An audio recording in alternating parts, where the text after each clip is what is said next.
Hey pinheads, and those poor souls who haven't been assimilated yet, welcome back to the wondrous, wallet-sucking world of Disney pin collecting. Last time, we talked about finding your Disney niche, that special corner of the piniverse that makes your heart sing like a barbershop quartet after a vat of pixie dust. Now we will give you some ideas of niches you can choose. Today, we're diving deep sea diving, because that's way more exciting than regular diving, into the world of specific character collections. Because let's face it, folks, Disney has more characters than a high school cafeteria on a pizza day. Now, some folks go for the classics. Mickey, Minnie, the Fab Five, the whole gang that started it all. Hey, there's no shame in that game. But for the truly adventurous collector, there's a whole universe of underdogs, weirdos, and scene stealers waiting to be pinned to your backpack. There are the underrated gems, the characters who might not have their own movie, but steal every scene they're in. Think Kronk from The Emperor's New Groove, pulling off the impossible with a bewildered shrug. Or Lumiere from Beauty and the Beast, lighting up the castle with his flamboyant personality. These characters might not be front-page news, but their pins are a celebration of the quirky brilliance that makes Disney so darn magical. Popular ones are the Mischief Makers, Chip and Dale. These furry little nutcases are like the ultimate Disney pranksters, always causing chaos with a mischievous grin. Collecting their pins is like collecting tiny testaments to mayhem, each one a reminder of the time they short-circuited Scrooge McDuck's vault or launched a particularly messy acorn attack. Don't forget the dazzling dame herself, Jessica Rabbit. Her pins are pure cartoon bombshell, red dresses that'd make fire engines blush, sassy winks, and maybe even a Roger Rabbit cameo. Collecting Jessica is a celebration of animation history, a testament to the power of a good laugh, and maybe a little heat. Just be warned, these pins might make your significant other do a double take. And let's not forget the villains. Maleficent might be all about world domination, but her pins are undeniably stylish. Jaffar's got a certain snake-like charm, even on a tiny pin. Heck, even Ursula's tentacles look kinda cool when they're sparkling with enamel. Collecting villain pins is like giving yourself a daily dose of delicious evil, the perfect reminder that sometimes the bad guys have the best fashion sense. Of course, there's a whole world of other character collections out there.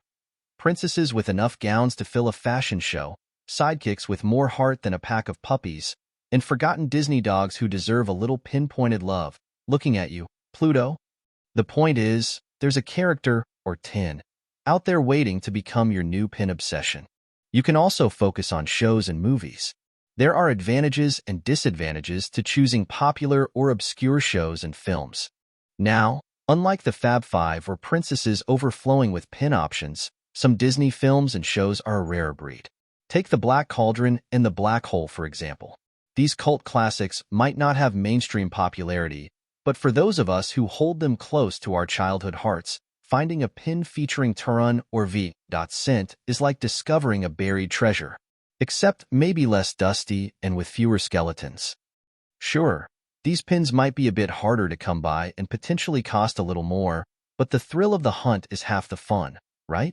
Imagine the look on a fellow collector's face when you whip out that limited edition Horned King pin, pure, unadulterated Disney pin envy. Plus, you won't take up your whole house with pins.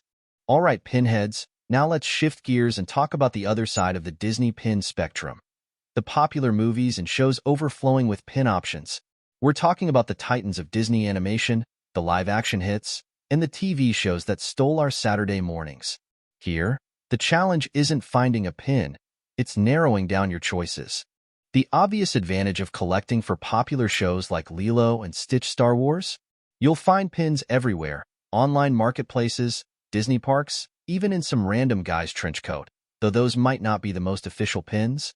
The sheer variety is mind-boggling. Characters in different poses, scenes from iconic episodes, anniversaries, eating cake, eating ice cream, eating pizza, thinking about eating. Basically, you can build a pin collection that's as unique as your love for the show. Cost becomes another perk. Popular pins are often produced in larger quantities, driving the price down compared to rare finds. This makes it easier to build a sizable collection without breaking the bank too much. However, popularity comes with a caveat. sheer volume. Imagine a sea of pins, each featuring your beloved characters in different poses, outfits, or scenes. Completing a full collection for a popular show can feel near impossible. Obscure or mainstream, every pin path has its perils.